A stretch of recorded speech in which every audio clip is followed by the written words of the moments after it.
రాష్ట్రంలో నకిలీ పత్తి విత్తనాలు, హెచ్ఏ కాటన్ సీడ్స్ను వ్యాపారులు పెద్ద మొత్తంలో దిగుమతి చేసుకున్నట్లు సర్కారు గుర్తించింది.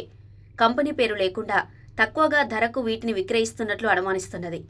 అయితే నకిలీ విత్తనాలపై వరుస ఫిర్యాదులు వస్తుండటంతో కట్టడికి రాష్ట్ర సర్కారు చర్యలు చేపట్టింది. ఏడాది కాలంలో నకిలీ విత్తనాలు అమ్ముతున్న వారిపై పలు కేసులు నమోదైనా దళారులు మళ్లీ గుట్టుచప్పుడు కాకుండా ఈ దందా కొనసాగిస్తున్నట్లు ప్రచారం జరుగుతున్నది. దీంతో పలు జిల్లాల్లో వ్యవసాయ శాఖ, పోలీసుల ఆధ్వర్యంలో ప్రత్యేక బృందాలు ఏర్పాటు చేసి రంగంలోకి దింపేందుకు సర్కారు సిద్ధమైంది. ఈ టీమ్స్ విత్తనాల దుకాణాలతో పాటు విడివిడిగా విత్తన విక్రయాలు చేసేవారిపై కన్నేయనుంది. రాష్ట్రంలో ఈ వానాకాలం సీజన్లో 50 లక్షల ఎకరాల్లో పత్తి సాగవుతుందని వ్యవసాయ శాఖ అధికారులు అంచనా వేశారు. ఇందుకోసం సుమారు 89 లక్షల పత్తి విత్తన ప్యాకెట్లను సరఫరా చేయనున్నారు.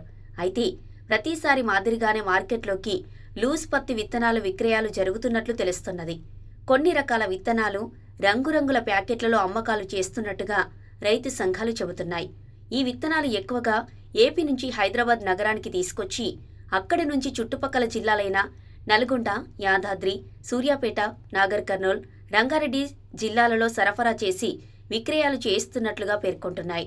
మహారాష్ట్ర నుంచి తీసుకొచ్చి ఆదిలాబాద్, నిజామాబాద్, కరీంనగర్ జిల్లాలో అమ్మకాలు సాగుతున్నట్లు తెలుస్తున్నది.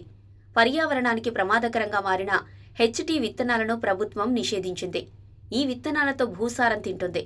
ఏపుగా పెరిగినా కాత తక్కువగా ఉంటుంది. అయితే కొందరు వ్యాపారులు హెచ్టీ విత్తనాలు వేస్తే భూమిలో కలుపు సమస్య ఉండదని ప్రచారం చేస్తూ రైతులకు అంటగడుతున్నారు.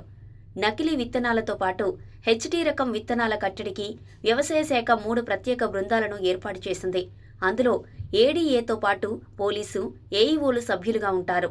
ఈ బృందాలు విడివిడిగా మండలాలకు వెళ్లి విత్తనాల అమ్మకాలు నిఘా పెట్టనుంది. రైతులకు నకిలీ విత్తనం అమ్మినట్లే తేలితే వెంటనే కేసు నమోదు చేస్తారు. వారి దగ్గర ఎన్ని క్వింటాల నకిలీ విత్తనాలున్నాయో గుర్తించి వెంటనే సీజ్ చేస్తారు.